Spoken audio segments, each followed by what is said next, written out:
వడగండ్ల వానతో పంటలు నష్టపోయిన రైతాంగాన్ని ప్రభుత్వం అన్ని విధాలుగా ఆదుకుంటుందని నిజామాబాద్ రూరల్ ఎమ్మెల్యే భూపతిరెడ్డి అన్నారు. జిల్లాలోని కొండూరు, చీమనపల్లి గ్రామాల్లో వడగండ్ల వానకు దెబ్బతిన్న పంటలను ఎమ్మెల్యే భూపతిరెడ్డి పరిశీలించారు. బాధిత రైతులందరినీ ప్రభుత్వం ఆదుకుంటుందని భరోసా ఇచ్చారు. రాష్ట్ర ప్రభుత్వం రేషన్ దుకాణాల ద్వారా సన్నబియ్యం పంపిణీకి శ్రీకారం చుట్టింది. జిల్లా వ్యాప్తంగా ప్రజాప్రతినిధులు పథకాన్ని ప్రారంభించారు. పలు దుకాణాల వద్ద సన్నబియ్యం పొందేందుకు లబ్ధిదారులు బారులు తీరారు. జిల్లాలో ఆహార భద్రత, అంత్యోదయ, అన్నపూర్ణ కార్డుల లబ్ధిదారులకు ప్రతి నెల 8,248 మెట్రిక్ టన్నుల బియ్యం ఉచితంగా అందజేస్తున్నట్లు కలెక్టర్ రాజీవ్ గాంధీ హనుమంతు తెలిపారు.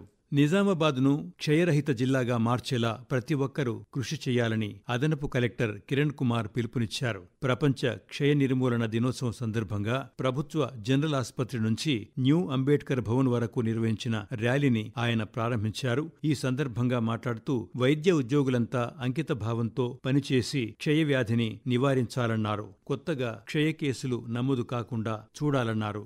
రైతులు పండించిన ప్రతి ధాన్యం గింజను కొనుగోలు చేయాలని ప్రభుత్వం లక్ష్యంగా పెట్టుకుందని డీసీసీబీ చైర్మన్ కుంట రమేష్ రెడ్డి తెలిపారు. నందిపేట మండలంలోని ఐలాపూర్ ప్రాథమిక వ్యవసాయ సహకార సంఘం పరిధిలోని కేంద్రంలో ఏర్పాటు చేసిన వరి ధాన్యం కొనుగోలు కేంద్రాన్ని ఆయన ప్రారంభించారు. ఈ సందర్భంగా రమేష్ రెడ్డి మాట్లాడుతూ జిల్లాలో 4 లక్షల పైచిలుకు ఎకరాల్లో రైతులు వరి పంటను సాగు చేశారని, వాటిని కొనుగోలు చేయడానికి ప్రభుత్వం సుమారు 660 కేంద్రాలని ఏర్పాటు చేస్తోందని తెలిపారు.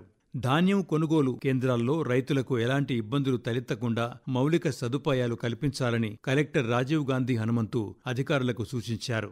జిల్లాలోని జాకోరా, జలాల్పూర్ గ్రామాల్లోని ధాన్యం కొనుగోలు కేంద్రాలను కలెక్టర్, అదనపు కలెక్టర్ కిరణ్ కుమార్తో కలిసి రైతుల నుంచి ధాన్యం సేకరిస్తున్న ప్రక్రియను పరిశీలించారు.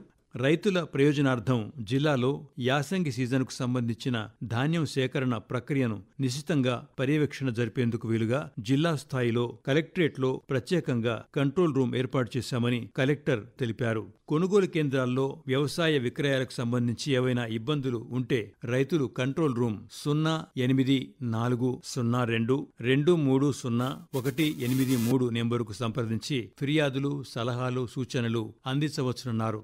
జిల్లాలో 10వ తరగతి పరీక్షలు ప్రశాంత వాతావరణంలో జరిగాయని జిల్లా విద్యాశాఖాధికారి అశోక్ తెలిపారు. జిల్లాలో మొత్తం 22,743 మందికి 141 కేంద్రాల్లో పరీక్షలు నిర్వహించినట్లు తెలిపారు. పరీక్ష నిర్వహణలో ఎలాంటి అవాంఛనీయ ఘటనలు నమోదు కాలేదన్నారు. 99% హాజరు నమోదైందన్నారు. ఉపాధి కూలీలకు కేంద్రం దినసరి కూలీ పెంచుతూ ఉత్తర్వులు జారీ చేసింది. పెంచిన కూలీని ఏప్రిల్ 1వ తేదీ నుంచి చెల్లించనున్నారు. దీంతో జిల్లాలో 2,55,000 జాబ్ కార్డుల వారికి లబ్ధి కలగనుంది. ఏటా ఏప్రిల్ 1వ తేదీ నుంచి దినసరి కూలీని ప్రభుత్వం పెంచుతుంది. జిల్లా వ్యాప్తంగా రంజాన్ వేడుకలను ముస్లిం సోదరులు ఘనంగా జరుపుకున్నారు. ఈ మేరకు నిజామాబాద్ పట్టణం, బోధన్, బాన్సువాడ నియోజకవర్గాల్లోని వివిధ మండల కేంద్రాలు, గ్రామాల్లోని ఈద్గాల్లో ముస్లిం సోదరులు ప్రత్యేక ప్రార్థనలు చేశారు. శ్రీ విశ్వావసు నామ తెలుగు సంవత్సరాది ఉగాది వేడుకలను జిల్లా వ్యాప్తంగా ప్రజలు భక్తి శ్రద్ధలతో జరుపుకున్నారు. మామిడి తోరణాలు, నూతన వస్త్రాలతో పాటు తీపి వంటకాలను బంధుమిత్రులకు అందించి శుభాకాంక్షలు తెలిపారు. ఆలయాల్లో పూజలు చేశారు.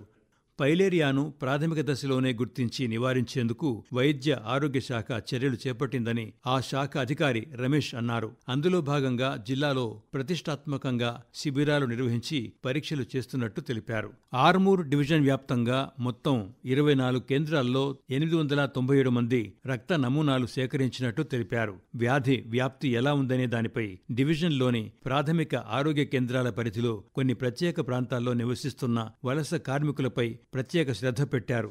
అంగన్వాడీ కేంద్రాల్లో సరకులు పక్కదారి పట్టకుండా ప్రభుత్వం పకడ్బందీ చర్యలు చేపడుతున్నట్లు జిల్లా కలెక్టర్ తెలిపారు. చిన్నారులు, బాలింతలు, గర్భిణులకు పౌష్టికాహారం నేరుగా అందేలా ముఖ గుర్తింపు హాజరు ప్రక్రియకు శ్రీకారం చుట్టారు.